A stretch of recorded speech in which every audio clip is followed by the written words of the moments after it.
Hello and welcome to Aero Innovations. I'm Aero and I'll be your host this evening. If you're new to the channel, I'm a longtime pro who specializes in the low stakes. So if you're looking to crush low stakes, no limit hold'em, then you've come to the right place. Tonight, we're going to try to crush some hopes and dreams at the 2-5 no limit hold'em at the Wynn Encore in Las Vegas, where I buy in for $1,500, which is 300 big blinds. It's Friday night on October the 11th, although technically Saturday since we don't start until 12:56 in the morning. About 20 minutes into the session, I get involved in my first hand. Under the gun opens for 15. I decide to get a little crazy and defend with King 8 of hearts in the small blind. Big blind folds. For my new viewers who've recently joined the channel after watching my new 1-3 series, keep in mind that this is a completely different game. When I play 2-5 at the Wynn, this is a deep stack game. This is unlike your normal 100 big blind game that you might find at your local home casino, at Commerce Casino in Southern California, or at the Bellagio here in Las Vegas, for instance. I would not bother defending such a hand as King 8 suited from the small blind in a shallow game. The higher up in stakes you go, the deeper that you get, the more flexible you can occasionally play. So we go heads up, out of position, to a flop of deuce, 5-6, rainbow. We flop a whole lot of jack, a little bit of diddly, and a tiny bit of squat. So of course I start with a check. Our opponent throws out a meek c-bet for $10. We have nothing. So this is just a clear fold. ... Or is it? How many hands do you raise with preflop that connects with this board? Because I'm going to tell you, I have very few. Occasionally an overpair and maybe some small suited connectors.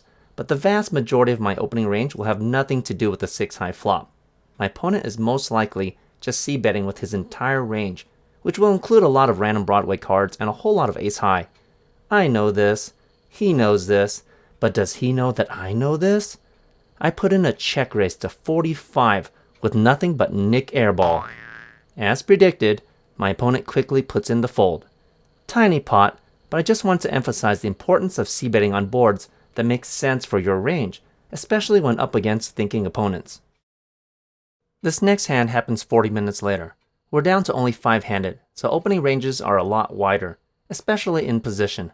Here, the cutoff limps. I put in a tiny pot-building raise to 15 with 9-10 offsuit on the button. The small blind folds, but the big blind and cutoff both call. We go 3-handed in position to a flop of 10-10-9 with 2 clubs. We flop the absolute freaking nuts. The action checks around to us. A lot of low-stakes players will be tempted to check here. We have next to nothing to be afraid of. However, if you play in a deep stack game, or once you build your starting stack up to a considerable size even in a shallow game, you need to learn how to build the pot even if your opponents are potentially drawing dead. How are you ever going to win a big pot if you don't build it? So I start with a very tiny c-bet of 15.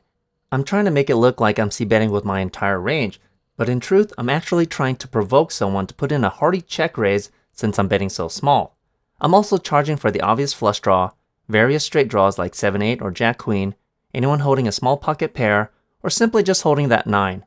I'm also hoping to get a check raise from someone holding the last 10, but unfortunately, both of my opponents simply just call. The turn brings in a beautiful 8 of clubs.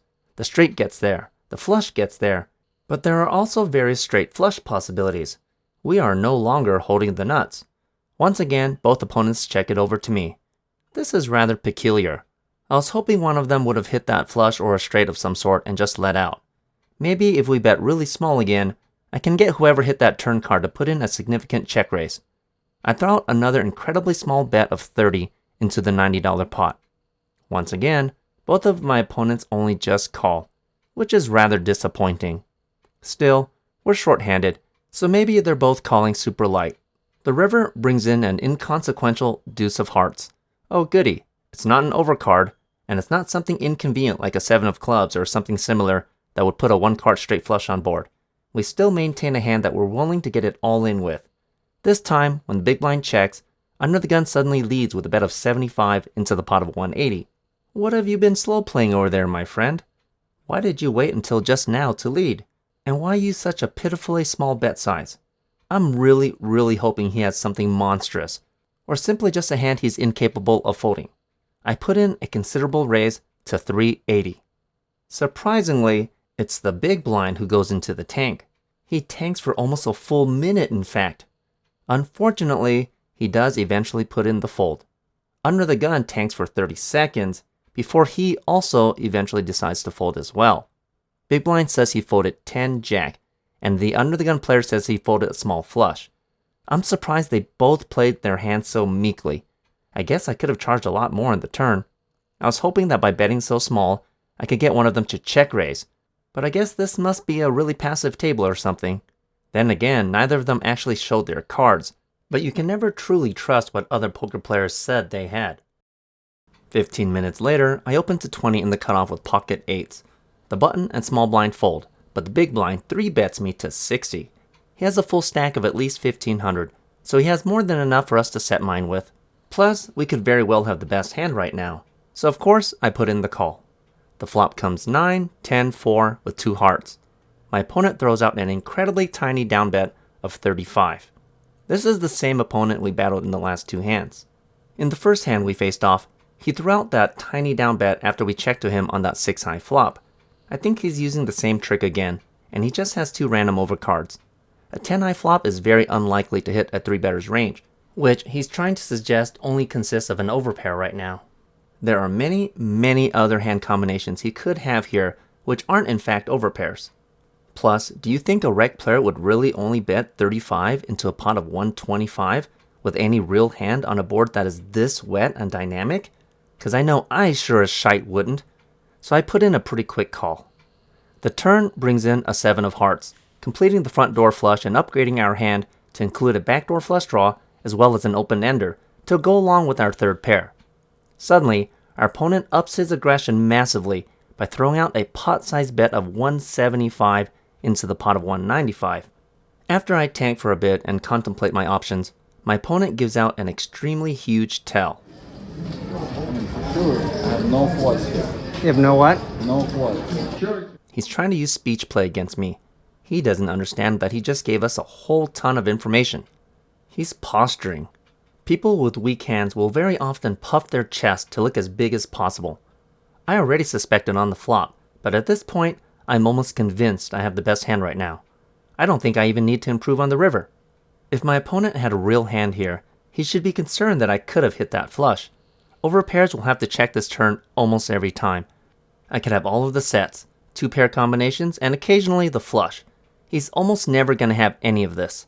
He also didn't even bother to double check his cards to see if he's holding a heart or not. I pretend to take my time to think my actions through. You never want to give your opponent any timing tells. In truth, I have no intention of folding here. I also plan to call the vast majority of river cards as well. Eventually, I do put in the call.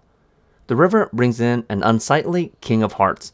We improve to an 8-high flush, but if my opponent were semi-bluffing the turn with a nut flush draw, then he just got there. Undaunted by the runout, never once bothering to check his whole cards, my opponent fires out a rather large bet of 350 into the now bloated pot of 545.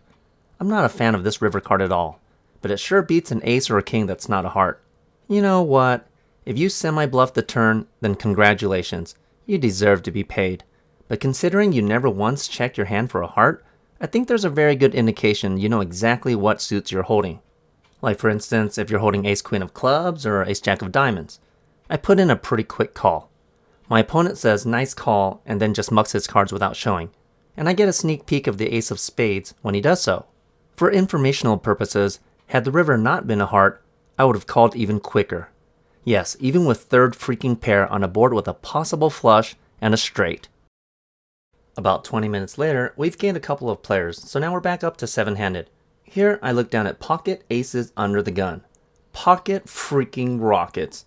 If I were on a more aggressive table, I would open tiny here to about 3x. With such a small raise on an aggressive table, we'd be baiting our opponents into 3-betting us a good portion of the time. But since we are not, in fact, on an aggressive table, I want to weed out a lot of the garbage hands and limit the number of players who will call, so I open to 25. Only the middle position calls, and everyone else folds. The flop comes queen, ace, 10, rainbow. We flop top set on a pretty connected board with a possible straight. Jack-king makes the nuts. I start with the stale c-bet of another 25 to see if our opponent connected at all. Our opponent makes the call. The turn brings in a 6 of hearts, putting 2 hearts on board. There are a lot of hand combinations our opponent could have here that'd be willing to continue for a pretty hefty bet. Hands like pair plus straight draws, Jack Queen or King Queen for instance. And those sorts of hands might have picked up even more additional equity on the turn with the backdoor flush draw, so I increased the aggression with a bet of 75 into the now bloated pot of 105. This time our opponent makes a very fast call. He didn't even think about it, so at least we don't have to worry about him holding Jack King. With such a hand, he would have contemplated a raise at this point. It wouldn't have been a snap call. This is something known as a timing tell, and it's a skill you want to pick up if you want to increase your edge as a profitable poker player. The river brings in a 7 of diamonds. It's not a pesky jack or a king, and it's not a heart, so this is a pretty favorable run out. Due to my opponent's timing tell in the turn, we know we have the best hand right now without a doubt. It's time to bet for value, but the question is, for how much?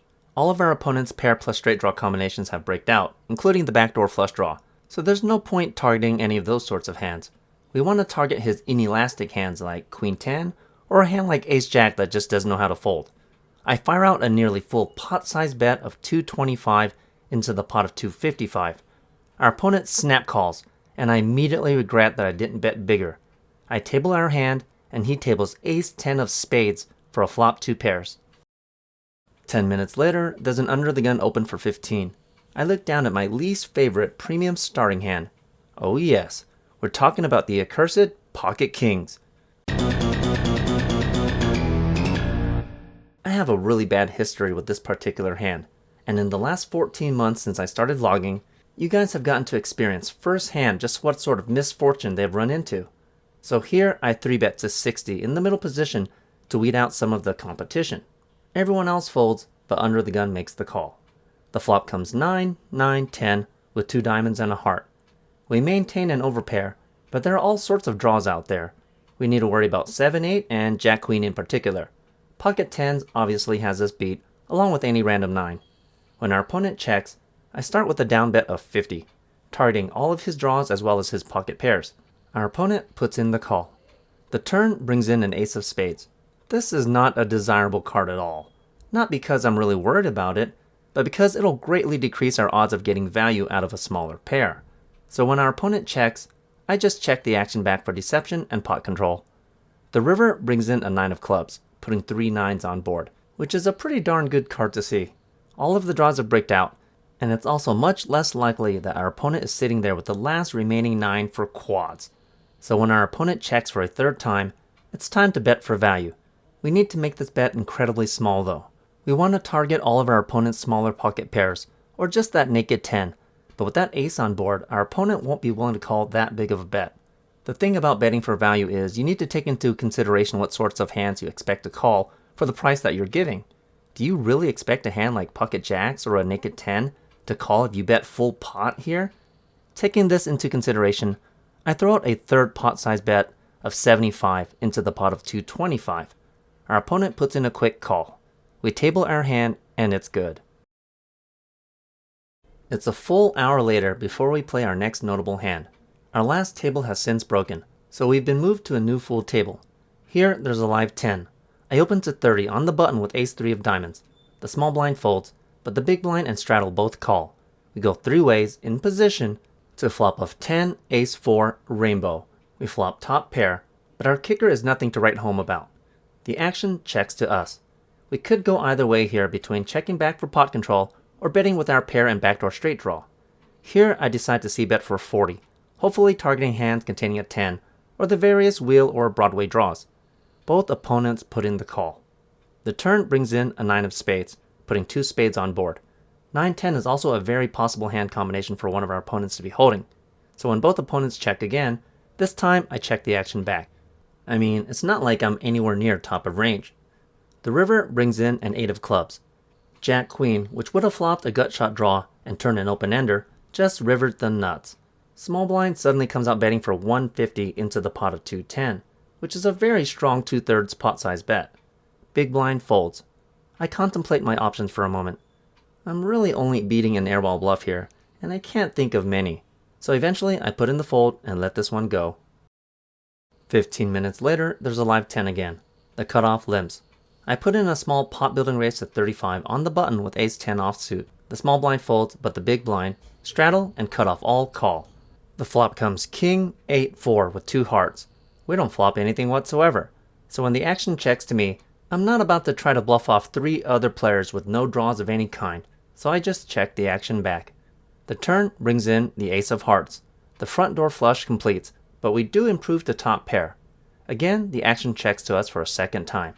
Sure, someone could be holding a flush here, but I think we would have heard about it by now. I want to get value out of a smaller ace, a heart redraw, or a king that just checked the flop.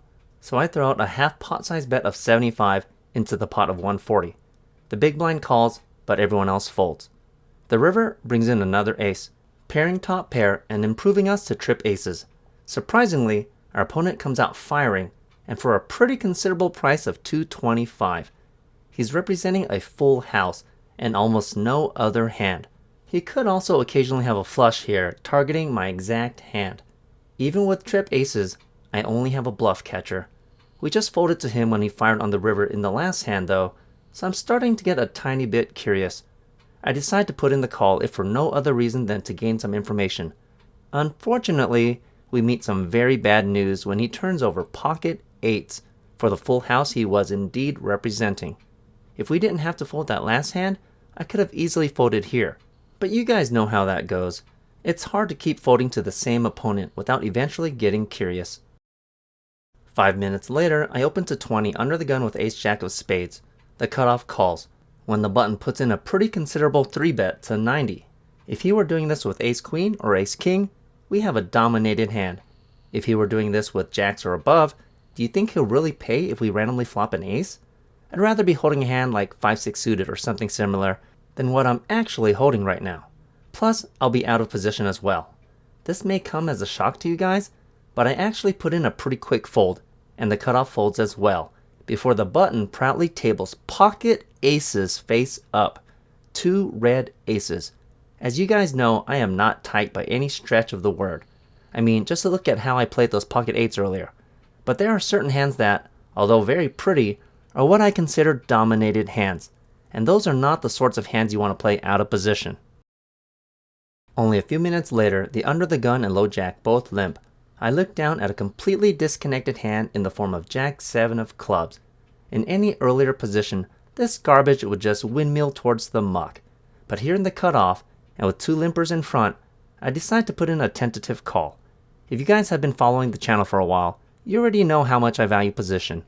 So the button ends up calling as well, the small blind completes, and the big blind checks.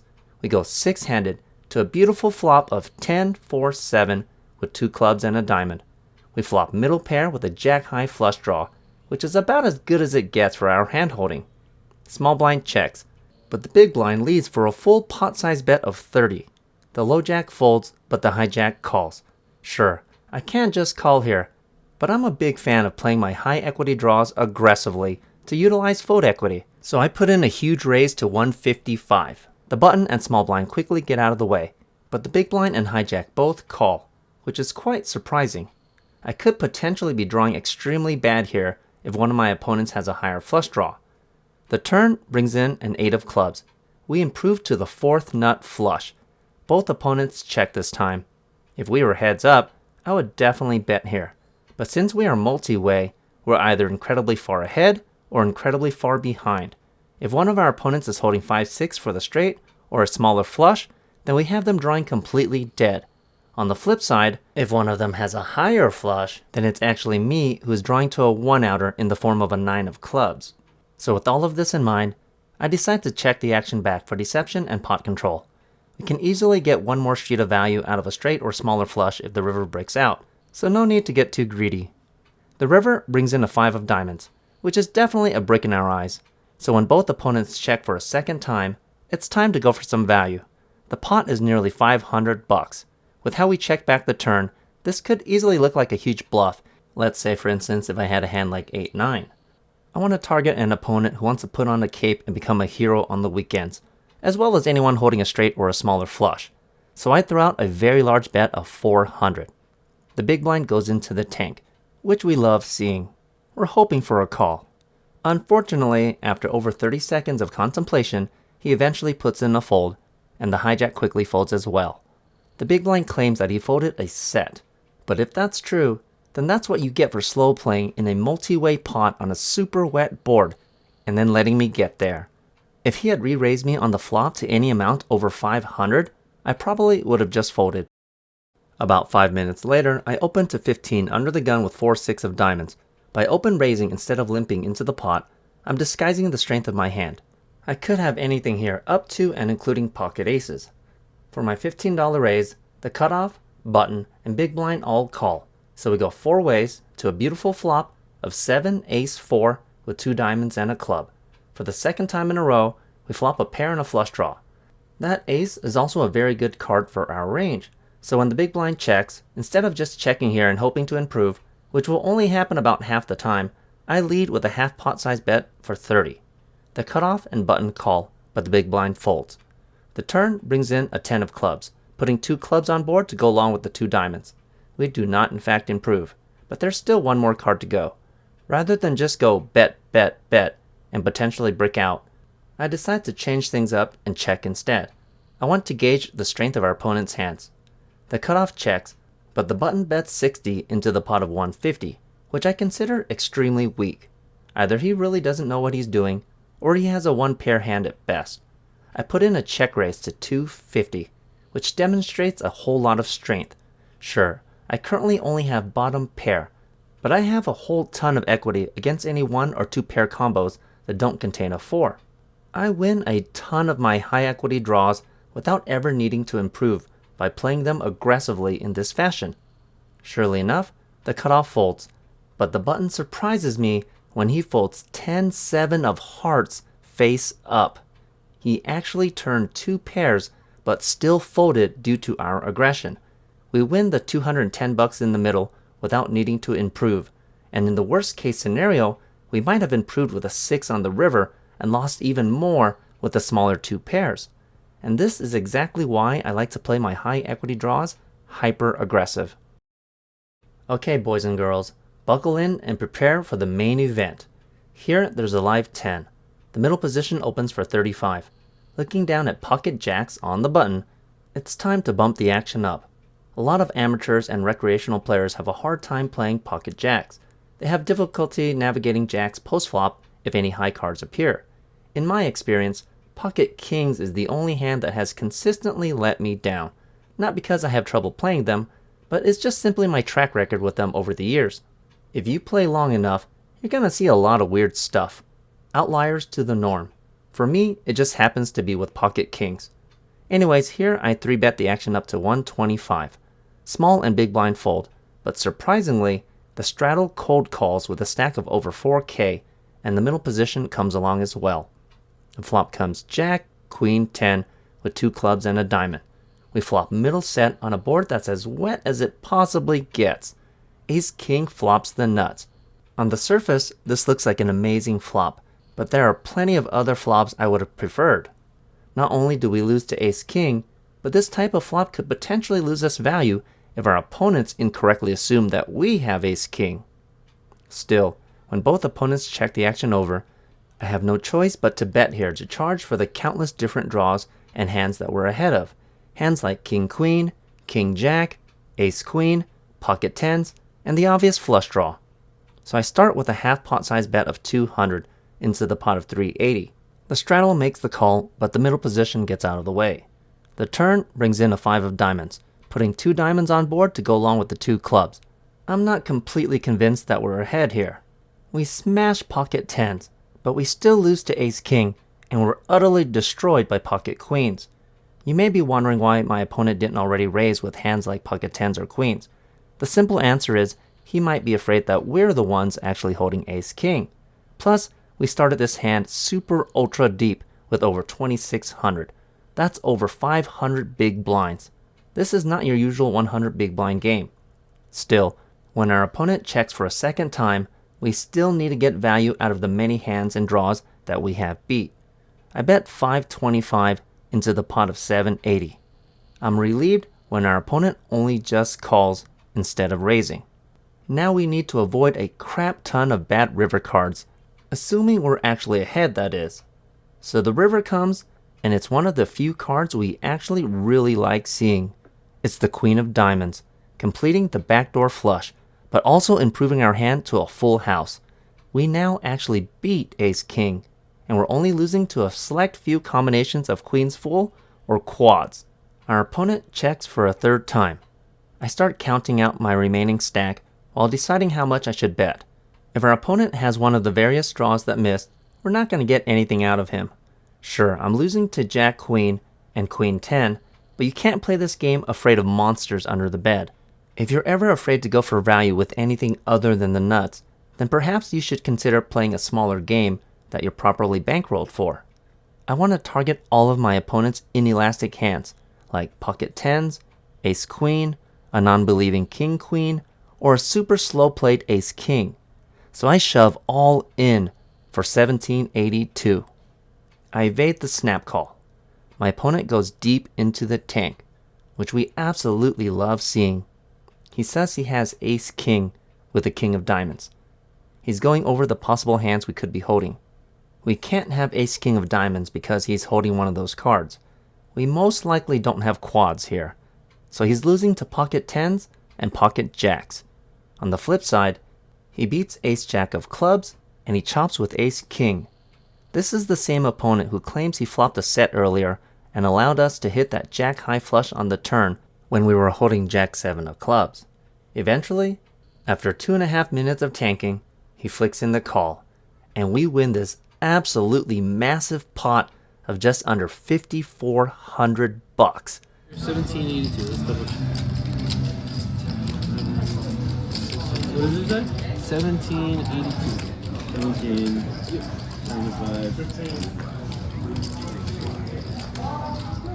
Hi, Chan. Thank you. Oh, 17, sorry. And this is why, ladies and gentlemen, I say to never slow play, especially in a deep stack game. If our opponent has shoved on the turn, there's a very good chance I would have folded. I would be losing to queens and ace king, and only very specifically beating pocket tens.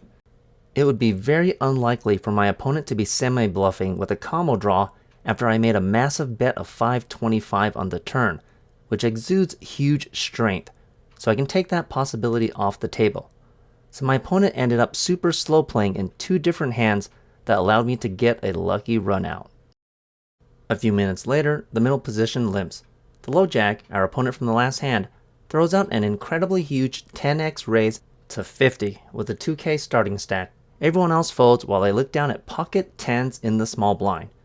I don't know if he's just tilting or if he has an actual hand here, but my position is weak and a 10x raise is just mental, so I only smooth call, and the middle position limper ends up calling as well.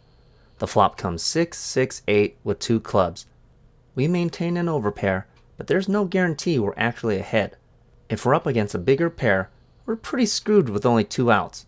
I start with a check to gain some information. Depending upon how our opponents bet, we can gain a sense of how strong their hands are. Thankfully, they both check the action back, so now we are almost positive that we currently have the best hand. The turn brings in a 5 of hearts, putting 2 hearts on board to go along with the 2 clubs.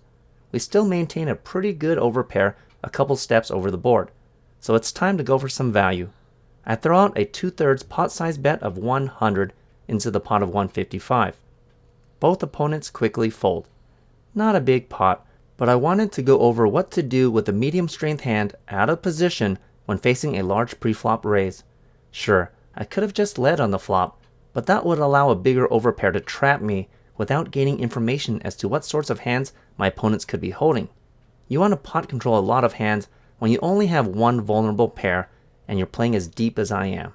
You never want to lose a massive pot with just one pair. For the last hand of the night, there's a live 10. I limp in the cutoff with pocket 4s. The button limps as well, when the small blind suddenly puts in a raise to 45. The big blind 3 bets to 145. The straddle cold calls. Okay, so here I want to go over an important lesson. All of my opponents are incredibly deep. They have stacks ranging between 1200 and nearly 2k. I definitely have the right odds to set mine with the implied odds. However, I'm going to make a fold, and it's for an incredibly important reason. You never want to cold call a 3-bet when the original raiser still has the option to 4-bet, especially for a price tag this high. If I call here for 135 more, the original raiser in the small blind might 4-bet huge, and I would never get to see a flop. So I put in the fold and the button folds as well. Long story short, the small blind, big blind, and straddle end up going all in after a bunch of re-raises. So let's see what happens together.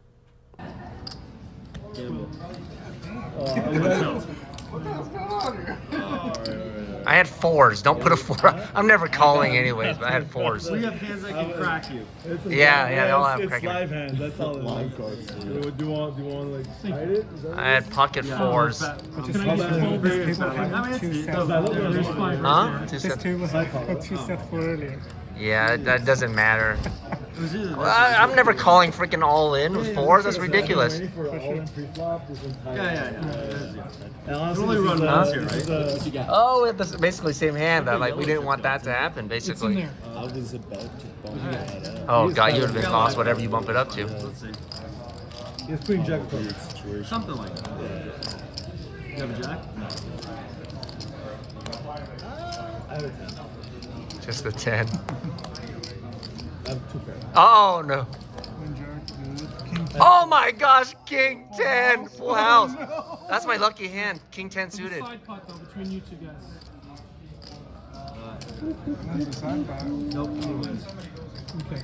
Oh wow. King 10 home. Big blind ends up scooping, playing like a complete psychopath with King 10 of hearts, and the small blind wins the side pot with pocket aces. And this is exactly why you shouldn't cold call a 3-bet while trapped between two raising players. I play for a few more minutes after this hand before racking up and heading to the cage. In for 1500 and out for 54.44 for an incredible profit of $3,944 after 4 hours and 29 minutes of playtime. This gives me a staggering hourly of $879 an hour this session for my biggest win of the year while playing 2-5. You may be wondering why I don't just keep playing if the game is this good. Well, I typically only play 3 to 4 hour sessions, stretching upwards of 6 hours at the very most. That's the only time frame I know I'll stick to my A game. Plus, I'm starting to get pretty tired, and my phone battery is almost dead. Anyways, if you like what you saw today, please like the video and subscribe to the channel for more tips and tricks on how to crush low stakes, no limit hold'em. Follow me on Instagram to qualify for my monthly $100 cash drawing, and check out my Patreon for early access to my videos, as well as to follow along the coaching series. And as always, I hope to see you in the next video.